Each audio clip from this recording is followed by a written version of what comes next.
Hi, this is Shauna, and I want to welcome you to Living in This Space. Real talk, because hey, we're all just living in this space we call life, right?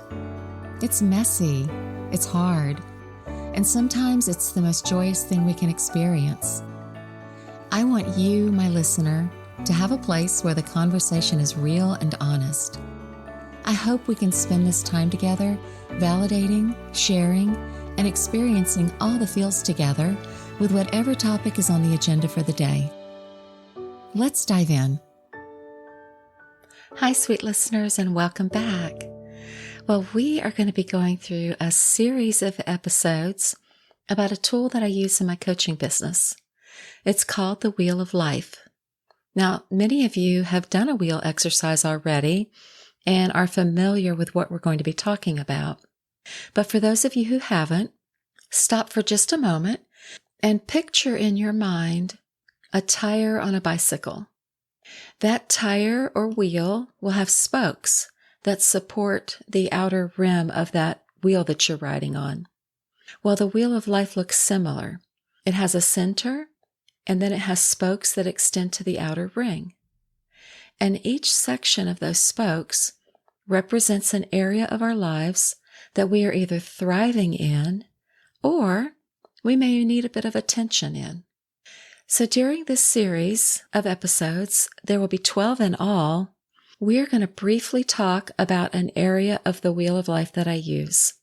When you take the Wheel of Life that I use, you will be exploring these areas of your life: healthy boundaries, positive emotions, your self-belief and identity, your belief system or faith, the relationships and connections that you have in your life, your accomplishments and achievements, your dreams and goals, engagement, growth mindset, self-care, which is health and vitality, time management and your daily habits, and then resilience. The extent to which we thrive and flourish in life is to a large degree based on the choices we make every day and how we're doing in each of these areas. So think about all 12 of these spokes as a whole and identify where you may be along the scale of 1 to 10 in each of them. While it's probably not possible to be thriving at all times, to be a 10 at all times, we certainly have daily opportunities to steadily and intentionally move that dial up just a little bit farther toward a 10 and, gain a much greater sense of well-being, satisfaction, and enjoyment in our lives.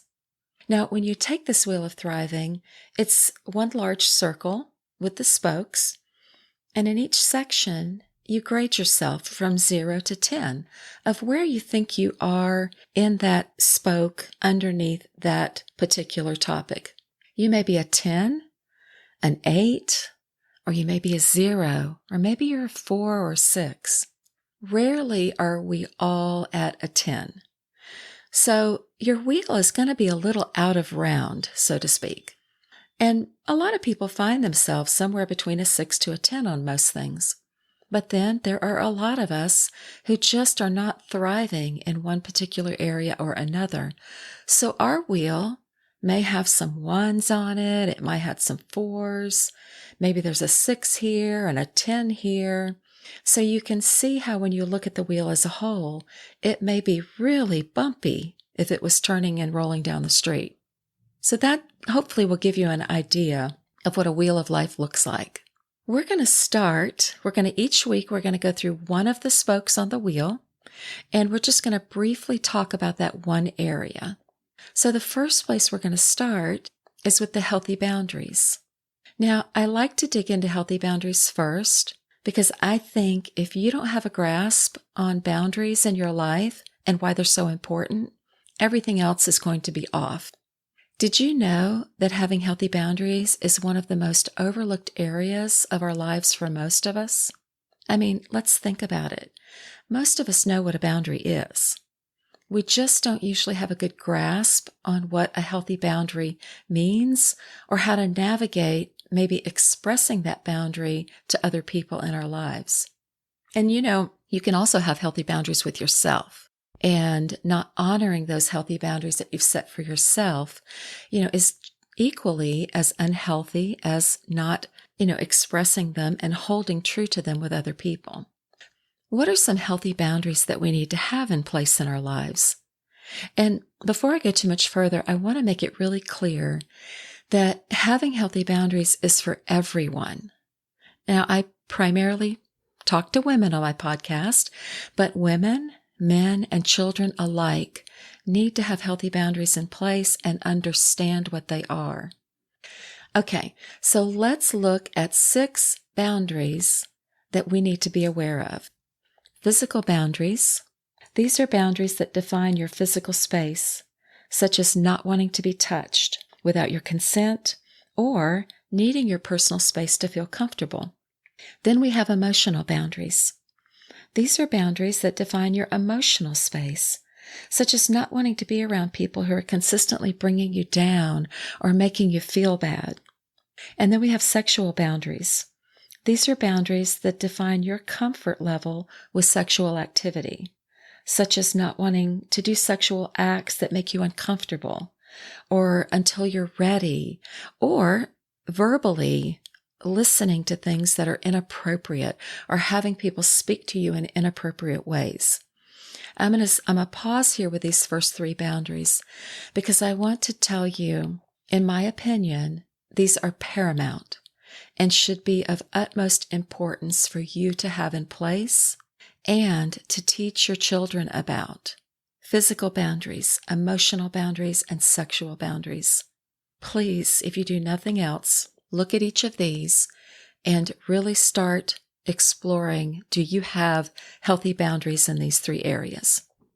Next, we have time boundaries. These are boundaries that define how you spend your time, such as not wanting to work overtime or take additional responsibilities outside of your work areas. A lot of us don't protect our time boundaries. Then we have material boundaries. These are boundaries that define your possessions and property. Maybe you don't want others borrowing your things or using them without your permission. Or maybe you've got a favorite stapler at work and your neighbor in the next cubby keeps borrowing it. These are your material boundaries. And then we have intellectual boundaries. These are boundaries that define your thoughts, such as your beliefs, and not wanting to engage in conversations that are offensive or maybe challenging your values. Now, all of these boundaries are going to be important to establish in your life, your home, and your career. Healthy boundaries with family, coworkers, friends, and even with ourselves can make a difference in our emotional health, our physical health, and the environment we live in. Healthy boundaries can look like knowing when to say no, standing firm in the face of not allowing others to force a feeling onto you. Maybe it's not allowing inappropriate conversation or comments by others that make you feel uncomfortable. It's protecting your physical space. It's leaving work on time, taking your allowed breaks, and not always feeling pressured to work through time that is yours. And I want to stop right here. One of the first things I said is a healthy boundary can look like knowing when to say no. Ladies, no is a complete sentence. It needs no further explanation. It is just no means no, and you can leave it at that. There are so many areas that healthy boundaries need to be in check. And when we let those boundaries become ignored by others or become too porous, we can't expect anyone to respect them. Remember, it's not anyone else's job to guess what your boundaries are. Sweet sisters, if we want to keep our boundaries in check, it is up to us to make them clear and understandable. There's an old saying that says clear is kind and unclear is unkind. We cannot expect people in our world to understand what our boundaries are if we have not been clear about what they are.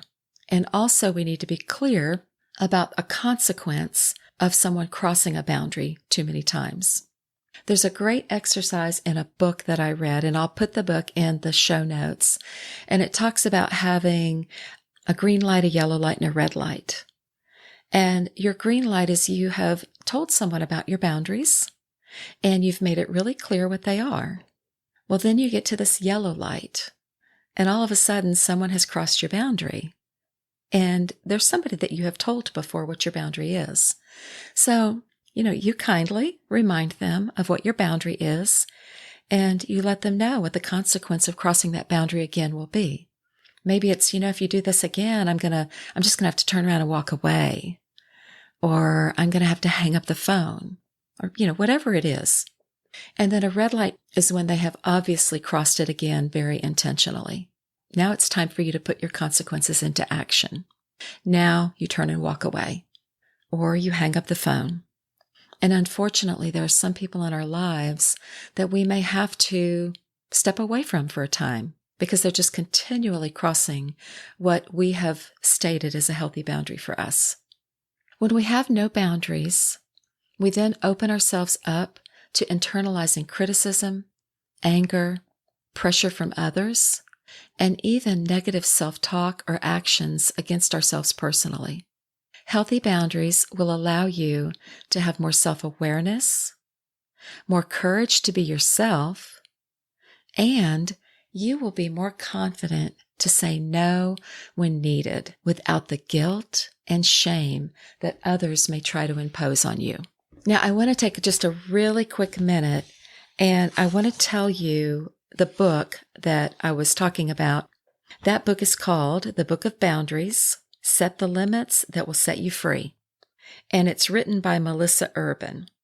So as we wrap up, I just want to encourage you to really stand up for yourself, have those healthy boundaries in place, and, just take a moment to realize that boundaries are not mean. They're there to protect you, and they're actually very kind to other people around you because it allows you to tell them how you want to be treated and what you expect from them. So they're not always guessing and having to wonder, well, is it a hot day or a cold day for Shauna? Can I get away with this today? Or maybe I can say this to her. If my boundaries are in place and I'm firm with my boundaries and they're not porous, they're not a wall that I've put up against other people, but they're a healthy boundary line. Then other people know how to treat me, and it just makes relationships so much better. So with that said, I hope that you have a fabulous day and that you have healthy boundaries in place to protect you, sweet friend. Hey, thanks for listening. Don't forget to hit follow wherever you get your podcast. And until next time, I hope you live in your space well, my friends.